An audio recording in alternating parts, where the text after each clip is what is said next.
إذا مشاهدينا نبدأ بالخبر الأبرز، حيث أكد باريس سان جيرمان رسميا تعاقده مع النجم البرازيلي نيمار. عقد اللاعب مع نادي العاصمة الفرنسية سيمتد ل5 أعوام في صفقة بلغت قيمتها 222 مليون يورو، يضاف إليها راتب اللاعب ومكافأة التوقيع على العقد.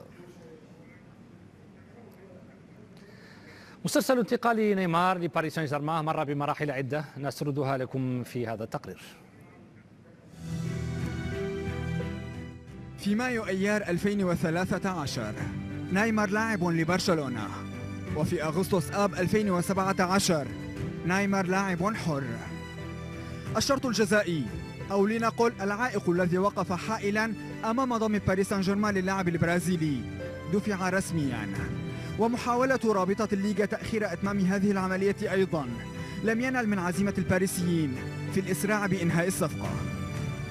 محطات عديدة مر بها نيمار في الساعات الأخيرة، فمن زيارة خاطفة إلى بورتو حيث خضع للفحص الطبي هناك، إلى سعي فريق المحامين الخاص باللاعب لكسر عقده مع برشلونة عن طريق رابطة الدوري الإسباني لكرة القدم. هناك تمت عرقلة العملية برفض الرابطة فسخ العقد عبر إيداع شيك. في هذه الحالة كان يتوجب على الناديين إيجاد حل آخر أو الدخول في مفاوضات رفضها سابقا النادي الإسباني، ومع ضغوطات مارستها الرابطة الفرنسية لكرة القدم على نظيرتها الإسبانية مؤكدة دعمها الكامل للنادي الباريسي، تم الوصول إلى حل يقضي بدفع الشرط الجزائي لدى مكاتب نادي برشلونة. هنا انتهت القضية، ولم يتبقى للبي اس جي سوى رتوش قليلة قبل إتمام صفقة القرن.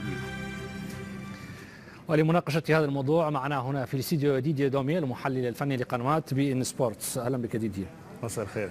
وينضم الينا ايضا من باريس محمد الوضاحي الذي نرحب به من جديد. محمد، هل من معلومات عن الموعد الرسمي لتقديم اللاعب للجمهور ولوسائل الاعلام؟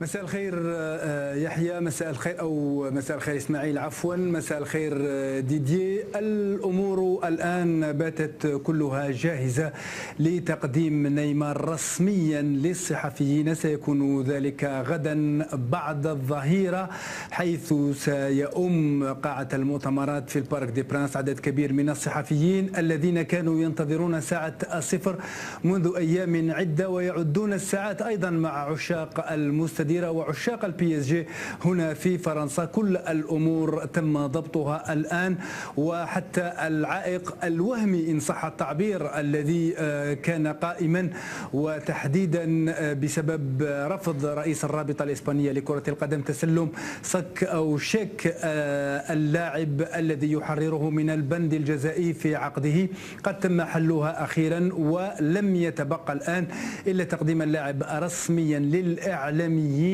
وكل التحضيرات قد تمت وكل التفاصيل قد تم ضبطها، ولم يتبقى الآن إلا الإعلان الرسمي أو لنقل الاجتماع الثنائي بين رئيس باريس سان جيرمان ونجم النادي الجديد الذي اهتز له الشارع الكروي في الساعات الأخيرة. إسماعيل.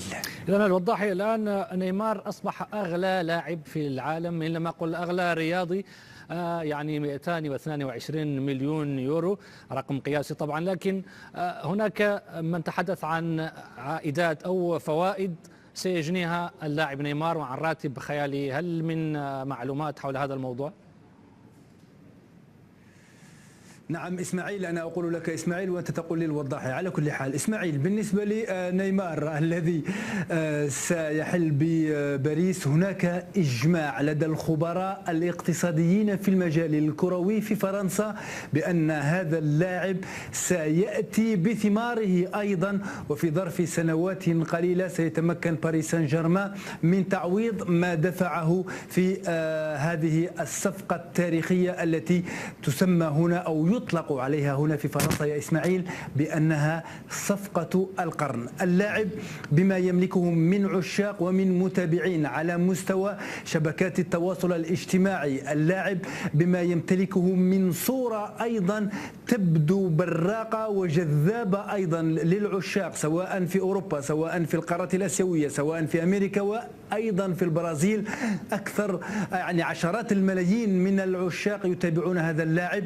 أيضا بالنسبة لشركات الإعلان، سواء تعلق الأمر بالاتصالات، سواء تعلق الأمر بالتجهيزات الرياضية أو حتى الطيران والسيارات، كلها تعمل مع هذا اللاعب، إضافة إلى البريق الذي سيأخذه الدوري الفرنسي لكرة القدم والحقوق التلفزيونية وما سيضر على ذلك أيضا ليس فقط لباريس سان جيرمان ولكن أيضا للأندية الفرنسية الصغيرة التي تعاني اليوم. سيصير مردودها ومدخولها من الحقوق البث التلفزيوني أعلى بكثير، إضافة طبعا إلى الحضور الجماهيري إلى الملاعب الفرنسية التي تم تجهيزها ليورو 2016 اليوم بات لها دور وستكون مكتظة بالأنصار. فقط غانغون الذي سيلتقي باريس سان جيرمان يوم الأحد المقبل على الساعة 4 صباحا، كان أمس عشرات الأنصار يتواجدون بمحلات بيع التذاكر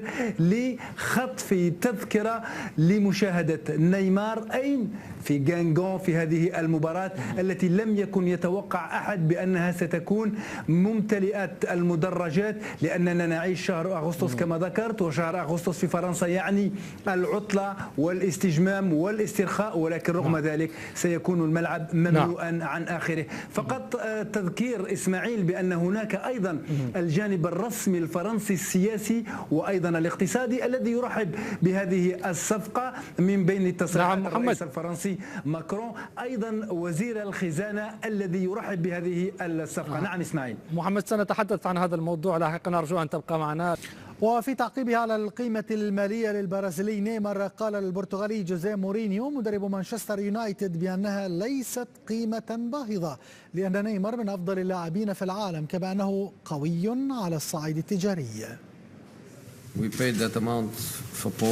عندما دفعنا مبلغا كبيرا في بول بوجبا قلت وقتها إنها ليست تكلفة باهظة، فالتكلفة الباهظة هي أن تحصل على مستوى معين دون النوعية، لكن مع نيمار لا أعتقد أن تكلفته باهظة. ما يحدث الآن هو أن هناك المزيد من اللاعبين يتجاوز سعرهم 100 مليون جنيه استرليني، والكثير يتجاوزون 80 مليونا، وأعتقد أن هذه تعتبر مشكلة. نيمار من أفضل اللاعبين في العالم، وعلى الصعيد التجاري هو قوي جدا.